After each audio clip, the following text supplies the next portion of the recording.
Bien, on présente des ours, bien sûr, mais on présente surtout le rapport entre l'homme et l'ours qui s'est construit au fil du temps, depuis la préhistoire, et ce, dans le monde entier. Alors il y a une sorte d'attraction, de répulsion. On voit l'ours, mon doudou, il est tout doux, et puis il y a l'ours qui fait très peur au Moyen-Âge. C'est absolument ça. On a construit l'exposition sur cette ambivalence entre la peur, la crainte et la fascination, la tendresse que nous inspire l'ours. Alors il n'y a pas un ours, il y a des ours. On peut le voir ici. Il y en a un derrière vous, mais il y en a 8 dans cette salle. Alors quels sont ces ours? Alors on va du panda, du grand panda qu'on trouve en Chine, à l'ours blanc polaire. On va avoir 8 espèces d'ours dans le monde qui sont très variées. Donc l'ours brun, l'ours noir, l'ours à collier qui est derrière moi. Et puis ensuite, on va avoir un ours qui est assez singulier et qui est très rare, qui est l'ours à lunettes qu'on trouve dans la cordillère des Andes.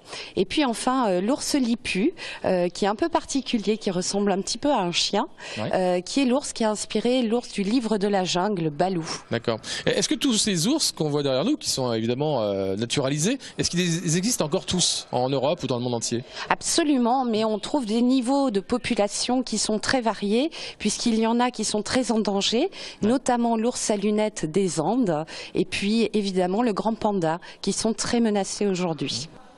Alors, il y a peut-être une part d'homme dans l'ours, mais il y a surtout une part d'ours dans l'homme. C'est effectivement un animal qui est un peu un miroir de notre part sauvage, puisque cet animal, il est singulier, il se tient debout, et dans l'hémisphère nord, il n'y en a pas d'autre que l'on a pu affronter comme ça, au corps à corps contre le chasser, dans une forme d'étreinte qui était un petit peu gênante pour l'Église. Alors, en même temps, l'Église avait peur de l'image de l'ours? Eh bien, elle l'a diabolisé. Saint Augustin disait l'ours, c'est le diable. Et il incarnait une forme de paganisme, c'est-à-dire un culte qui échappait à l'Église catholique, qui a remplacé notamment des fêtes qui étaient dédiées à l'ours, qui étaient un peu païennes, qu'on retrouve toujours dans les Pyrénées-Orientales, notamment à Prats de Moyo, et qui l'a remplacé, par exemple, par la Chandeleur et des fêtes chrétiennes. Voilà.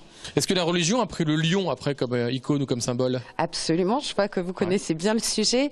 Le lion était un animal biblique, au contraire de l'ours, qui n'apparaissait évidemment pas dans la Bible, et il l'a remplacé petit à petit, notamment sur les blasons, puisque de nombreuses armoiries portaient l'insigne de l'ours, ce qu'on va retrouver encore dans certaines villes en Europe, notamment Berlin, Madrid, ou bien l'effigie du drapeau russe, puisque l'ours est encore un animal royal. D'accord. Alors, on a dit attraction-répulsion entre l'ours et l'homme. En même temps, l'homme a dressé l'ours.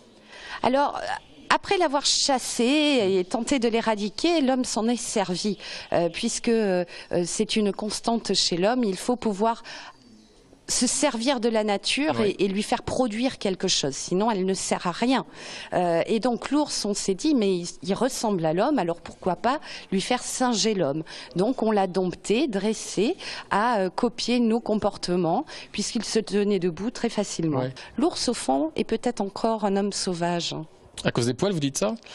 Le fait qu'il se tienne debout, qu'il soit poilu et très fort, a fait fantasmer beaucoup de chasseurs, je dirais, et peut-être encore beaucoup d'hommes aujourd'hui. Puisqu'encore aujourd'hui, dans les Pyrénées, il peut arriver que quelqu'un vous emmène après des heures de prise de contact dans son grenier, vous présenter une patte d'ours qu'il tient de sa famille, parce que ça se transmettait de génération en génération.